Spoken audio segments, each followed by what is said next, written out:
it's finally time for me to give my thoughts on the movie Haunt, directed by the writers of A Quiet Place, Scott Beck and Bryan Woods. This is a movie they actually wrote right at the same time as A Quiet Place, and this was filmed in 2017, and it finally came out on DVD and Blu-ray this week as of this recording. So, I finally got to see it. This is a movie that I've been hearing about for the past month. It was released to like Shudder or some kind of streaming service, Demand, something where I didn't really have access to it, so I've been hearing about it for the past month. It's been driving me nuts because I keep hearing like one of two things. Either A, this movie's great, it's awesome, one of the best horror movies this year, or slashers, and then there's people that are like, what are you talking about? It's okay, but it's not that great. I haven't heard anybody really say that this movie sucks, so I knew that this movie was going to be at least decent, but I kind of had my expectations a little high, and where do I fall in that category? Which category do I fall in? Do I fall into this movie's great, or what the fuck is everyone talking about? I'm on that side, because honestly, this movie is not that great. But that's just my opinion. I don't know what everyone's talking about. It's not even that violent. I've been hearing about how this is so violent, it's gory, it's rated R for gore. There's hardly any gore in here, and if there is, what version did I buy? Did I buy the unrated, the rated version versus unrated? No, this was the version that everyone else saw. I don't see it. There's cutaways, but we'll get into it later. But yeah, I just wasn't that crazy about it. This movie stars the baghead guy from Strangers Pray at Night, and the production that made this movie, the crew was basically the same crew as Strangers Pray at Night. I thought that was interesting. It was shot around the same location in southern Ohio, northern Kentucky, like Covington, Cincinnati area. So this movie was filmed like an hour away from me. If only I knew, maybe I could have auditioned or something. Who knows? They even hired a local guy in northern Kentucky to be in this movie who was just like a Waffle House manager. And they were like, hey, you can be in here, just play a ghost. And he's the ghost in this movie. And I think that's my favorite villain. This is a movie with like 6 villains. And I think, 5 or 6. And I think the ghost is my favorite. So yeah. What's the plot synopsis before we go into spoilers or anything? I will go over my pros and cons before I spoil the hell out of this movie. What's the synopsis? It's about a group of teenagers who go to a haunted attraction, a haunted house. They sign a waiver saying, we won't touch you, here's our cell phone, let's have fun. And then they find out that this shit's real, it's really extreme, and now they have to try to escape and survive. That's it. So it's basically a Hellfest, but like I said, I think this movie was written before Hellfest. I don't know which one came first, but this is a tried and already done concept before. So there's my first negative. Sure, let's go into the cons, shall we? First up, as much as I like the concept, it's already getting old for me. I've already seen it in Hellfest. The house is October built. There's a lot of movies where they go to haunted things and it's like, oh shit, it's real. It's not new, it's not original, it's already been done. Why did they invite these people? They clearly went to this club or bar and handed out flyers, but they seem to be stalking the main girl, Harper, because Harper sees the devil across the alley stalking her, and then even the witch is like walking by. So it seems like they're targeting them for what reason? Unless I'm just seeing something that's not there. A dumb thing I want to point out is what the hell happened to that party of 5? When they show up to this haunt place, there's 5 people out front. They go in, and then this main group we're following goes up, and they meet the clown guy, and they have this 2 to 3 minute interaction, and they sign the papers, and they already hear the people that just went in screaming and basically getting murdered. And then when they go inside, we never see anybody in that group again. We never see their bodies in the aftermath, only one of them. What happened to the other 4? And why did they get killed so fucking quickly? Because they went in like less than 5 minutes after. So what, this group gets killed in less than 5 minutes, but this group gets to survive over an hour, and they just take their sweet ass time trying to murder them? That makes no sense. Why take their time with these people and then murder these people right away? Unless they just really suck at surviving. This movie opens up with a trap being set up, and it kind of feels like they're going to go in that the collection route, but they don't. And that trap you see getting set up, the payoff you get from that is very lame. And there's like this whole room with all these like wires and like knives hanging and pipes that are like sharpened at the end, just like all this potential, and then nothing happens. Now, there's not too many dumb decisions in this movie, but there is one that I want to point out, and that is that the ex-boyfriend just leaves his car running in the middle of the road with the door open like he was planning on trying to escape. So, what the fuck? That's just convenient for these characters. And my last problem with this movie is that I don't feel like the whole backstory behind Harper is even necessary to the plot. It's just like them trying to build these characters up, but the best they do is they show them at a club for like less than 5 minutes, and then she meets this new guy who's apparently friends with her best friend. And these characters weren't built up that good. They established that she got beat by her dad, so I guess that explains why she's dating this abusive boyfriend. I don't get that at all. Why is it that some women, they get beat as a child, and that for some reason makes them want to date abusive assholes later on? Makes no sense. But that's the only thing that explains. Like, oh, we need this information about her dad so that we can know why she's dating this piece of shit. And like, it does nothing for the film. Like, how does that help her know how to survive? I mean, the only thing I can think of is like, maybe it made her mentally stronger, because she always refers to her house growing up as a haunted house at the beginning, and then she goes to this haunted attraction, the haunted house, and she's kind of having these PTSD moments, but it's like, does it do anything really? Like, I don't see how that can prepare you for these psychopaths. Now, my mixed thought is the gore in this movie. I won't go into great detail until my spoiler discussion, but the gore in this movie, it's like a quick cutaway here, aftermath there, not much to it at all. And then there's like CGI shots with like blood starting to form on an arm or the face. Like, it's just like, why? Why would you even do... Like, this is a slasher.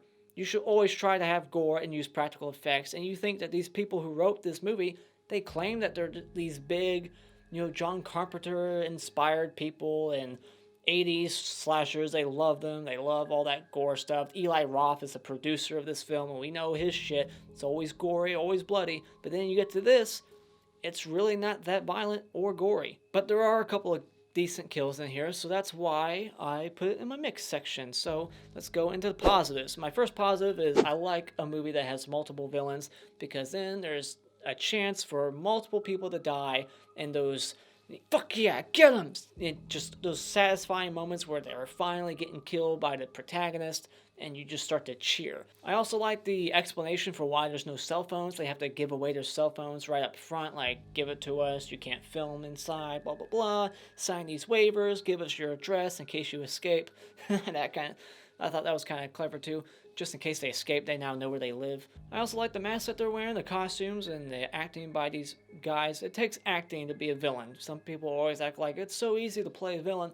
No, you have to know how to act intimidating. And these people are creepy, it's eerie. I love the production design, the way this haunted house looks. I think they went to like some abandoned dairy farm somewhere, and they redid the whole inside. But it looks nice. I like the little set pieces, the little maze, the coffins, the spiders. And you would think that since this is a haunted house attraction, there would be like jump scares left and right, like Hellfest. None, like maybe one. There's no jump scare music. There's no blah moments or like, oh, the friend snuck up on the other friend and scared her. Nothing like that. There's no like jump scares at all. So I really appreciate that, because I'm sick of that shit. The whole tap on the shoulder, and then the main person is like scared, like, oh my god, and then that music just kicks in.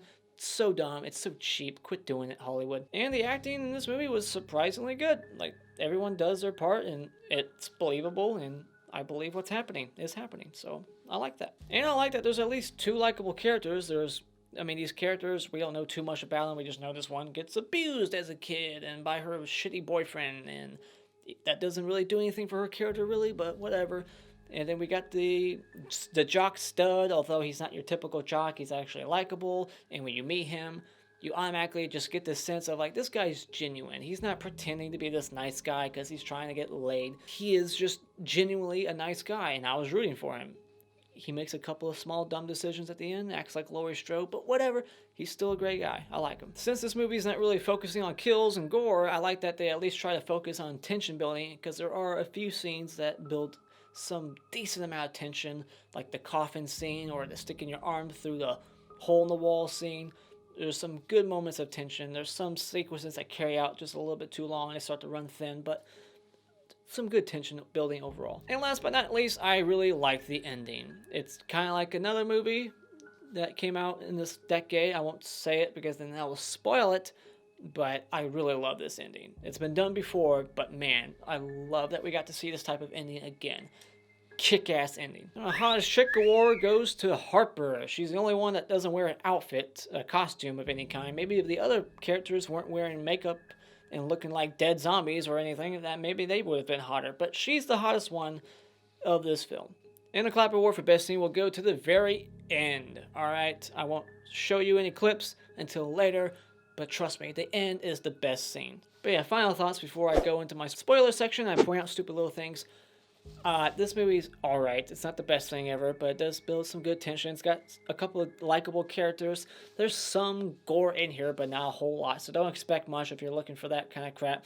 There's no nudity, in case you're looking for that. It's just kind of like a throwback to 80s slashers where teenagers are getting picked off one by one in a haunted house by a group of psychos. So if you're into that type of film, you might get a kick out of this. There's some good cinematography, some decent acting, and a pretty awesome ending. So therefore, I'll say when it comes to Haunt, get out your Halloween candy and go out and rent this at Redbox.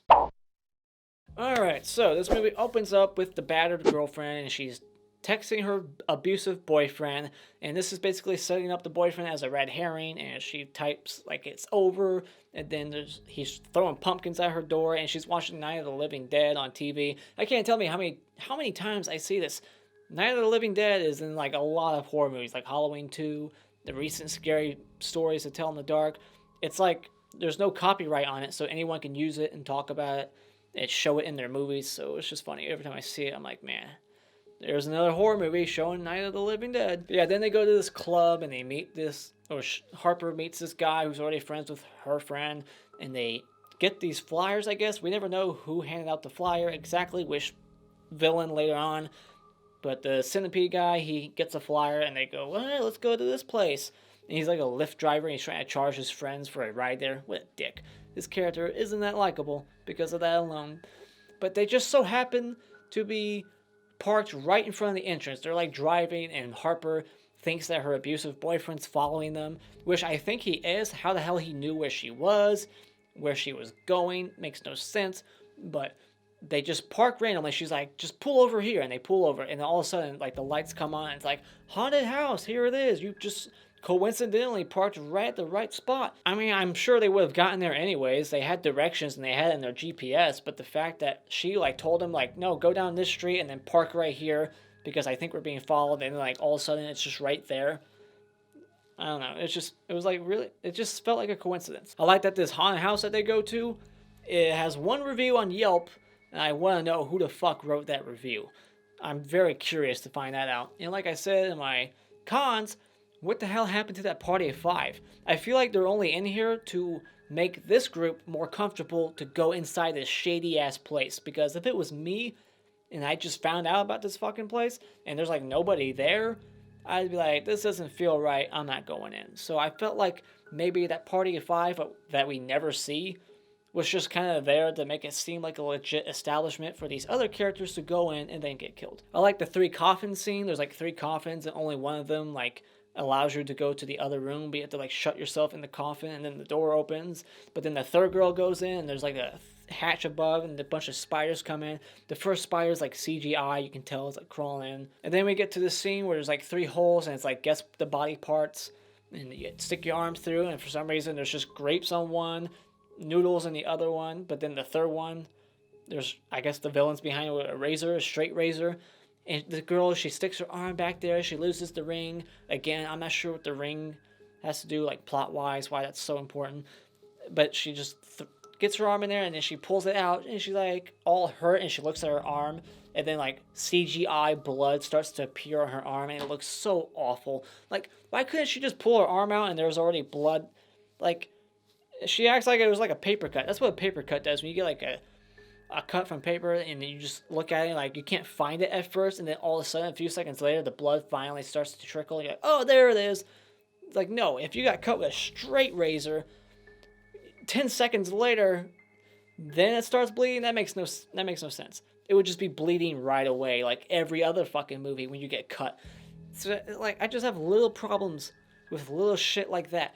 but especially the CGI. I did not care for that at all. But yeah, then they go through like this little tunnel maze and they lose their friend Mallory, and then she's like part of the show, and they like know it's like, at that point I think all of them are on board, like this ain't part of no show. That's our fucking friend. She's clearly like passed out. She wouldn't be doing this, and then she gets the fire poker stabbed right through her face. Why did the witch burn the other girl's face, but then just stab her? She changes up her routine. And then we meet the ghost, and he like pretends like he's gonna help them. I'm not sure how many people were fooled by this, but it seems pretty obvious that if he's a worker, he's probably involved, because why would he still be alive? They're all in on it. Like, I wasn't fooled by that at all. I was just kind of like waiting for him to finally reveal it, because he takes his time. He strategically like gets them to split. They're like, all right, let's go through the tunnel one at a time, and he shuts the door. For some reason, he goes in second.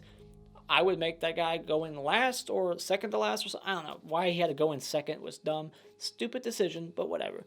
But yeah, that wasn't a shock at all. Another thing this movie does that wasn't a shock at all and didn't work, because it's been done so many times, is the whole like bait and switch thing, where it's like the protagonist stabs what she thinks is the bad guy, and then the mask is pulled off and it's like, oh, it's my best friend. It's like, no shit. That was clearly your friend. Like, the fact that when the bad guy walks in, he just kind of stands there, and then she easily just knocks him over and then stabs him. It's like, this ain't a real bad guy. That's your friend, who was gone from the movie at that point for so long that you kind of forgot about her. But when I was watching this movie right before that happened, I was like, where is that girl? And it's like, oh wait, here, I bet that's her. Very predictable. That's just another thing I like about this movie, was there's so many predictable little things that are just done. They're so old and already been done before. Like Stage Fright in 1987 did that shit. It's a very old thing that's been done so many times. But then the devil comes in, played by the baghead guy in Strangers Prey at Night, Damien Maffei, something like that. He's pretty badass and intimidating. He's got like all these horns coming out of his head, and I guess he like did that to himself. There's people in real life who like do all kinds of like surgery to make themselves look fucked up. And that's what this whole group of people is. There's all these villains. I like that underneath their mask resembles what their face really looks like. So the devil, he has horns. He's got black eyes. The ghost guy, he's got like no nose. He's basically like a skeleton underneath, but he's like all white, like he bleached his skin. I think the ghost look is my favorite. And then the witch looks like an actual witch, and the skeleton, I don't know what the other one was, like the piercings and whatnot. I don't know what that guy was, but the clown looks like a clown. So I like that. That was pretty. That was like one of the only like unique twists in this film. But yeah, then the devil he comes in and stabs that girl in the face with a pitchfork. But then for some reason he's like toying with the other girl, like playing with her, like just trying to. I don't know. That's always annoying. It's like, why are you taking your time with her, but you just wanted to kill her so quick? It's just dumb. It's just fucking get it over with. That's what you want to do anyway. It's just get it over with. Quit making shit convenient. But then this other guy, the centipede guy, he just gets hammered off camera. It like cuts away. Then when it cuts back, he's on the ground already dead. But I like that we at least get to see his face being peeled off for like 2 seconds, or not even a second really. It's like he puts the claw of the hammer underneath his lip, his upper lip, and just rips his face back. That was the only like practical effect in the film. But yeah, then like Nathan, the baseball guy, he gets the phone, one of the phones back, and he just blindly sends a message to the abusive ex-boyfriend. That was dumb. Like, all he had to do was just very quickly hit 911. As long as you call 911, they can like find out where you are. You don't need to say a word. So that scene was just dumb to me. Why he had to do it like that, it was just a dumb decision. And the fact that he called the boyfriend, it does nothing. Like, it's just added body count. That's what it is. It's body count and providing a vehicle for them to leave. That's what it was. So he calls the boyfriend, the ex-boyfriend really at this point, shows up just to get killed by that trap that was being set up at the very beginning. What does that trap do? It just sends a little bolt into your neck very quickly. He's like bleeding out. I like that his abusive hand that he uses to slap his girlfriend around gets crushed by a cinder block. But then he gets like, the clown takes a sledgehammer right to his face, but it cuts away so quick. Like, blink and you miss it that quick. Like, you see his face just, and it just cuts away. I'm sure it was CGI. It was darkly lit, so I couldn't really tell what the fuck was going on. So yeah, it's so annoying.